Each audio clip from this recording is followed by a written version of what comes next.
నియామకాల్లో జరిగినటువంటి అవకతవకల గురించి గత కొద్ది రోజులుగా అవకతవకలు జరిగాయి, అన్యాయాలు జరిగాయి.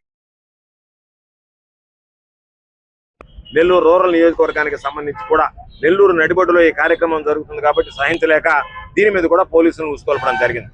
ఏది ఏమైనా వైఎస్ఆర్ కాంగ్రెస్ పార్టీ శ్రేణులు విజయన్న ఆధ్వర్యంలో గట్టిగా దీనికి సంబంధించి మాట్లాడడంతో వాళ్ళు తోకముడిచి వెళ్ళిపోయారు. ఖచ్చితంగా వైఎస్ఆర్ కాంగ్రెస్ పార్టీ జగన్మోహన్ రెడ్డి గారు ఇచ్చినటువంటి వారసత్వం, గుండె ధైర్యం, దాంతో పోరాడతాం.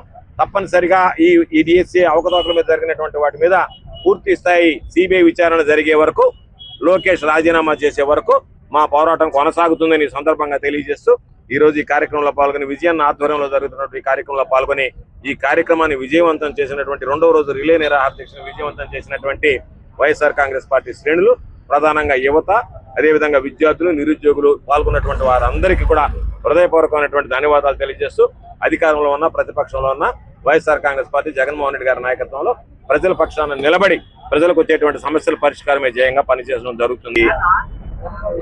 శ్రీధర్ రెడ్డి సవాళ్ళని పెద్దగా పరిగణలోకి తీసుకోవాల్సినటువంటి అవసరం లేదు.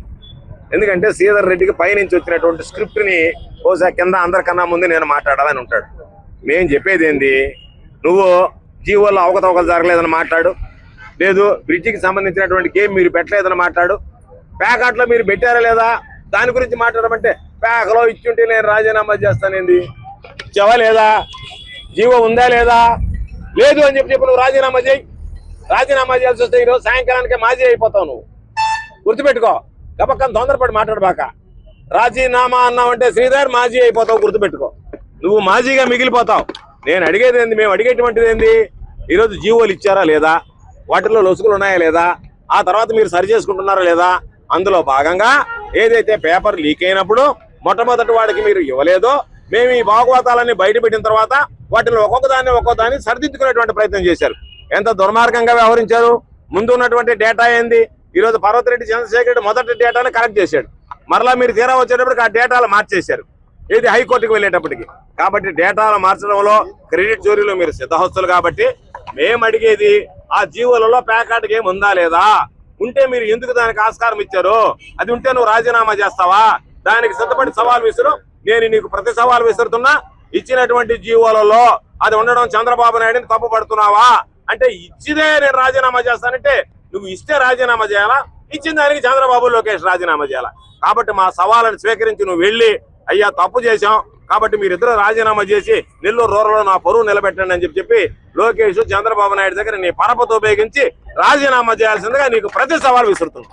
ప్రతి ఒక్క కార్యక్రమాన్ని మోసంతో, దుర్మార్గంగా, అరాచకంగా జీవోలు మార్చి, కొత్త జీవోలు, చీకటి జీవోలతో లక్షల రూపాయలు లంచాలు మరిగినటువంటి ప్రభుత్వ పరిపాలకులు ఎవరైతే ఉన్నారో, నారా లోకేష్ గారు బాధ్యత తీసుకొని నైతిక బాధ్యతగా అతను రాజీనామా చేయాలి అని చెప్పి ఈరోజు ఈ జరుగుతున్న రిలే నిరాహార దీక్ష కార్యక్రమంలో వైఎస్ఆర్ కాంగ్రెస్ పార్టీ శ్రేణులందరూ కూడా పాల్గొని ఈ కార్యక్రమాన్ని దిగ్విజయం చేయటం జరిగింది.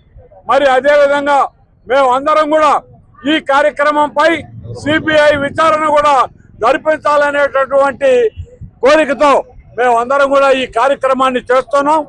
భవిష్యత్తులో కూడా ఏ కార్యక్రమం అయినా సరే మా నాయకుడు జగన్మోహన్ రెడ్డి గారి ఆదేశిస్తే ఎంత దూరమైనా మేము పోవడానికి సిద్ధంగా ఉన్నామని చెప్పి మనవి చేస్తూ, ప్రజాహిత కార్యక్రమాల్లో ప్రజల పక్షాన నిలబడి నెల్లూరు రూరల్ వైఎస్ఆర్ కాంగ్రెస్ పార్టీ నాయక శ్రేణులు, అదేవిధంగా కార్యకర్తలందరూ కూడా ప్రజల పక్షాన పోరాటం చేయడానికి ఎప్పుడు సిద్ధంగా ఉంటారని